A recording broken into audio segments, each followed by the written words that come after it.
What up YouTube, welcome back to the channel. In today's video we're going to take a look at a build that Bungie recently nerfed, see if it's still viable. So let's just start with the build real quick. For your exotic, it's the Young Ahamkara Spine, exotic gauntlet. These are pretty easy to get. There's an exotic quest you can pick up from Ikora in the tower, the solar quest, then you do a few things and you'll be able to get these. These will increase the trip mine grenade duration and blast radius, gain trip mine grenade energy from ability final blows. And for our main exotic choice, whenever running solar, the sunshot is just super OP, so pretty much run this like 90% of the time with any solar builds. It does take up your exotic slot, but it's definitely well worth it because getting those kills is just going to explode everything. But also you can get enemies real low, so you can chain like charged melees and get kills with those, which will reset our grenade. Now the sunshot is from the Red War campaign, so you should have it. Can't find it, check your collections, and you can always just pull it out from collections. Quickly for our other weapons, since we're using a primary and an exotic, for your kinetic weapon, you should be using a stasis special weapon or a strand special weapon. And it also depends on your playstyle. If you want like longer range stuff, you could be using a sniper, or closer range you can be using a fusion or a shotgun. I'm trying out the new scatter signal. I got slice and controlled burst on it, so whenever I cast an ability that allows this weapon to sever targets on hit for a brief duration.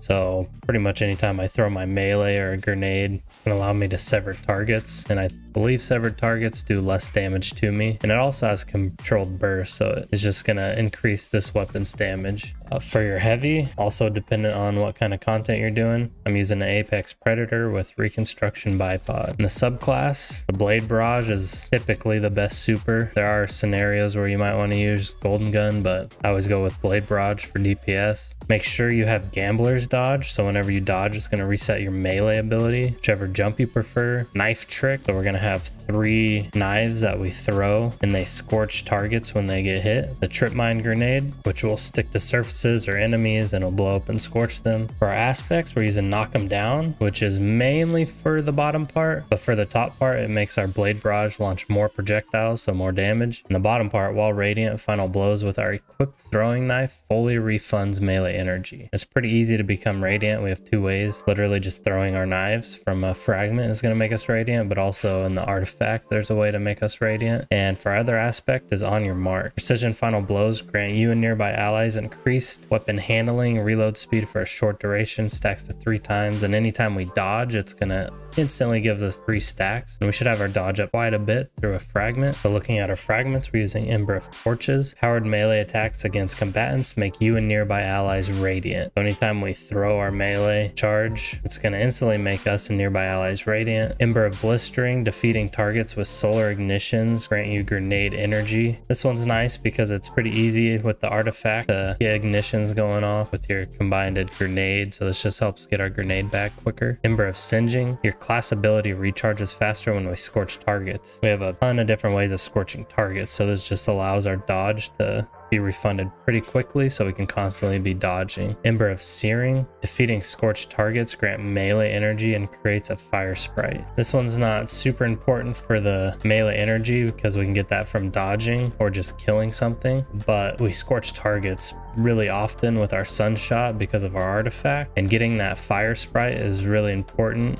for the last fragment, which is Ember of Mercy. When we revive an ally, you and other nearby allies gain restoration, but also picking up a fire sprite gains restoration. And restoration is going to regenerate health and shields over time, and it cannot be interrupted by taking damage. So it's just a super way to keep us healthy. I'll have a picture on screen for the mods if you want to copy any of those. There are a few mods you can probably interchange, but for the most part, these are the main mods I go with. And then in the artifact, I don't have the last column unlocked yet, but in that second column, Kindling Tiger, Radiant causes solar weapons to apply scorch to unscorched combatants. And you also want to pair that within the third column, the Flint Striker. Rapid solar weapon precision hits and rapid solar weapon final blows grant radiant. That's another way of getting radiant, but also we're getting radiant from our throwing knife, so we're pretty much always radiant, getting that extra damage boost, which is also going to allow our solar weapons scorch targets. Going against any Taken or Scorn, or like the new dungeon or something, make sure you use From Whence You Came. If not, you can always run Flame, Fiber, and Freeze. In that fourth column, if you're using using a strand weapon, you can use unraveling orbs. Whenever we pick up an orb of power, it's gonna have our strand weapons gain unraveling rounds. If you're using a stasis weapon with like chill clip, you can use Pillar of Ice. And if you happen to be going against champions, I would be using Revitalizing Blast. Overload rocket launchers is good. And in that last column for us, if you're doing solo content, use Solo Operative. You deal increased damage to all combatants and Rays of Precision. While Radiant, Solar, Precision Final Blows cause combatants to ignite. Once we get this unlocked, it's gonna be super easy to ignite combatants because we're gonna be Radiant all the time, and using the Sunshot is just gonna ignite everything, and igniting combatants will refund our grenade essentially. So while I don't have this part unlocked, once you do get this unlocked, this is going to make this build just probably better than it was before the nerf, so be on the lookout for that. But currently, if you don't use any of the artifact stuff, then yeah, this build is pretty average, I would say. You can still utilize it, especially in like normal content where your throwing knives just one shot almost everything, which refunds your grenade, and your grenade does a lot of damage, so you can keep a pretty good cycle going. But if you're doing harder content, the Sunshot's still really good in harder content, the grenade's still really good in harder content, but it's a little bit harder to get your grenade energy back. You have to do some little tricks, like get enemies lower with your Sunshot and then throw your knives at them, and if you mess it up, you can always dodge, throw your knives again, do that a few times, you'll get your grenade back, so it's not too bad. But once you fully unlock the artifact, this build is going to be pretty viable again in any tier content. You can use it in any of the higher tier content, so legend and master content, because you'll be able to just make targets ignite, and igniting is going to refund grenade energy, so we'll be having our grenade back